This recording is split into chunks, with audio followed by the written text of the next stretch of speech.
இன்றைய நாள் ஏகாதசி திதியாகவும் யோகினி ஏகாதசி திதியாகவும் ஒரு வருடத்தில் 24 விதமான ஏகாதசி திதிகள் வரும்.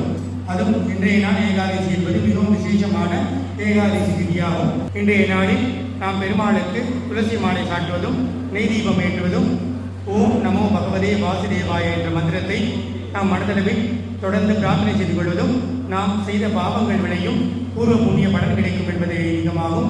மேலும் பெருமாளினரும் வாழ்வில் சகல சௌபாக்கியங்களை பெற்றுத்தரும் கொண்ட ஏகாதசி இன்றைய திதியாகும். ஏகாதிபதிக்கும் பத்மாவை தாயருக்கும் யோகினி ஏகாதசி திதியை முன்னிட்டு சிறப்பு துளசி பூஜை தற்போது நடைபெறுகின்றது.